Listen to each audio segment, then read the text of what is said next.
pemimpin dari para pemimpin di antara malaikat-malaikat itu ada, Bapak Ibu. Siapa? Namanya Mikael. Maka arti kata Mikael itu adalah siapakah yang seperti Allah. Maka dalam konteks inilah Mikael dipercaya oleh Tuhan untuk memimpin. Ya, semua malaikat-malaikat lain ada di bawah kepemimpinannya dia. Tetapi sudah barang tentu malaikat tetap Mikael juga tetap ada dalam otoritas Tuhan. Ada dalam kepemimpinan Tuhan, ada dalam arahan Tuhan, ada dalam kuasa Tuhan juga. Artinya dia hanya diberikan kapasitas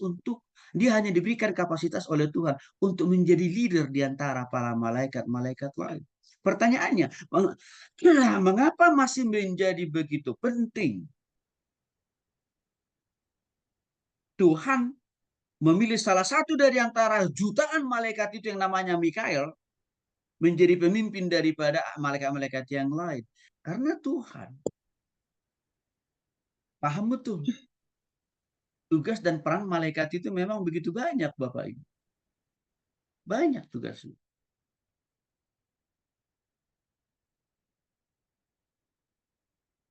Bukan karena Tuhan tidak sanggup langsung memimpin malaikat itu.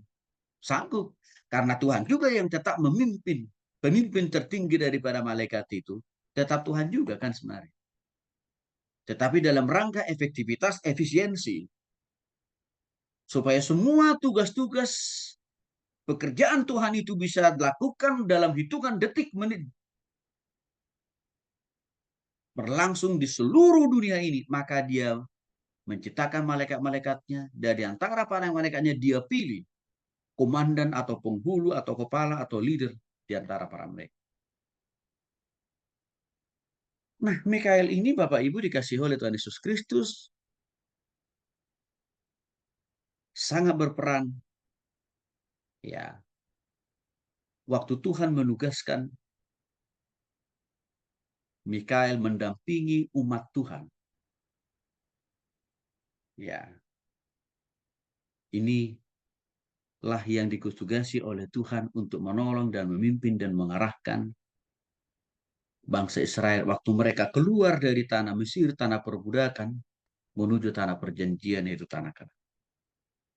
Tuhan utus di sana malaikat Mikael memimpin dan mengarahkan mereka.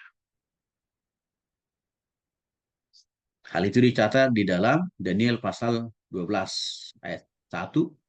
Di sana dikatakan pada waktu itu juga akan muncul Mikael, pemimpin besar itu yang akan mendampingi anak-anak bangsamu. Jadi secara khusus sebenarnya Mikael ini diberikan tugas mandat oleh Tuhan untuk melindungi dan membela umat Tuhan. Dan tanpa kita sadari sebenarnya Mikael ini juga bisa Tuhan utus melindungi dan menjaga kita.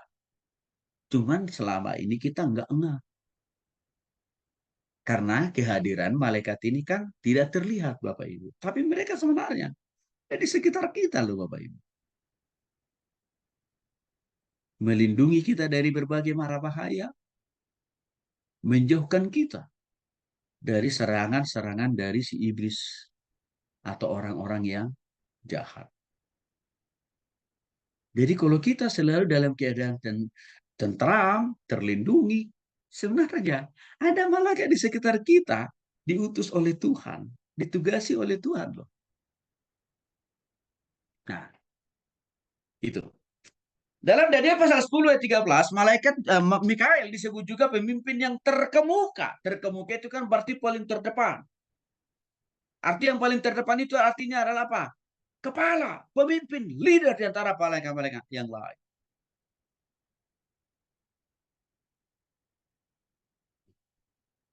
Bahkan dalam Wahyu pasal 12 ayat 7 sampai 12 di sini jelaskan bahwa Mikael adalah pemimpin bala tentara dalam memerangi setan atau si iblis.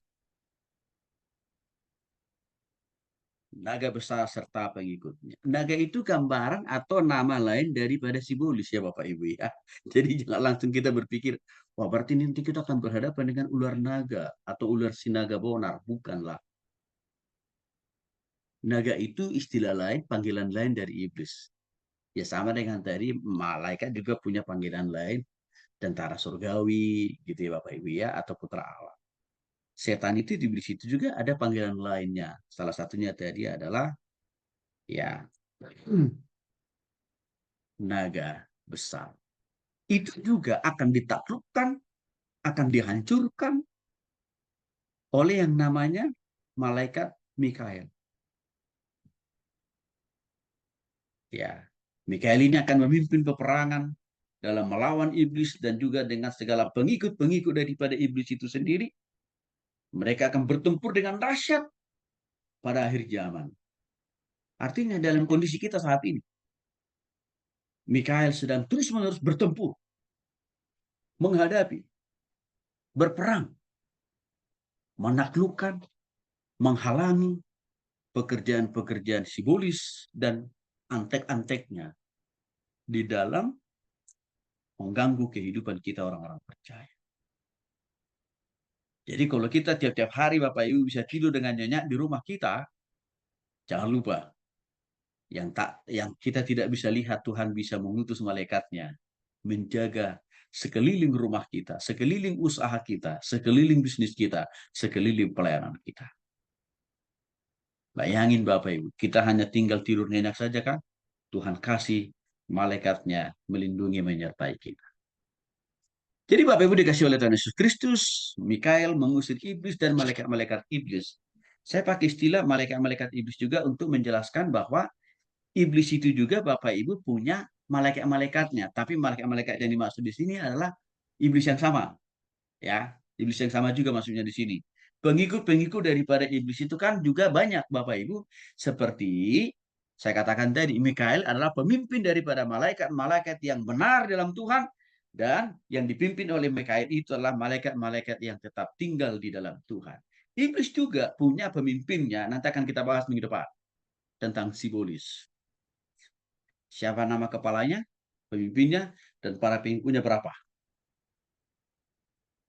Ya, nah, maka untuk itu sekali lagi Bapak Ibu dikasih oleh Yesus Kristus, malaikat yang namanya Mikael di sini berperan signifikan di dalam menolong kita, menjagai kita, meluputkan kita dari berbagai mara bahaya, bahkan menjadikan kita pemenang. Ya, mengatasi godaan atau tarikan daripada simbolis itu sendiri. Untuk itulah sebenarnya, waktu kita sudah sungguh-sungguh bertobat terima secara pribadi, saya selalu katakan kepada Bapak Ibu, potensi kita untuk hidup dalam dosa tidak ada lagi.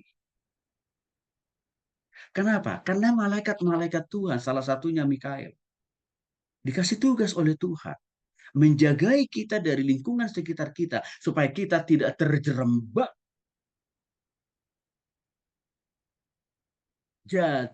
hidup di dalam dosa orang-orang di sekitar kita. Tapi sekali lagi, ini hanya bisa berlaku dan dialami oleh orang-orang yang sungguh-sungguh bertobat terima Yesus ya. Artinya penyertaan dan penjagaan Mikael sebagai yang diutus oleh Tuhan itu selalu ada dalam hidup kita. Yang walaupun memang kita tidak lihat cara kerja kehadiran daripada Mikael itu sendiri, tapi selalu ada. Sehingga inilah yang harus kita syukuri kepada Tuhan sebagai orang yang sungguh-sungguh bertobat terima Yesus, mendapatkan ya penyertaan, pemeliharaan dan penjagaan yang bisa Tuhan lakukan dengan juga mengutus malaikatnya. Salah satunya di sini adalah Mikael sendiri. Yang kedua, ada namanya malaikat Gabriel.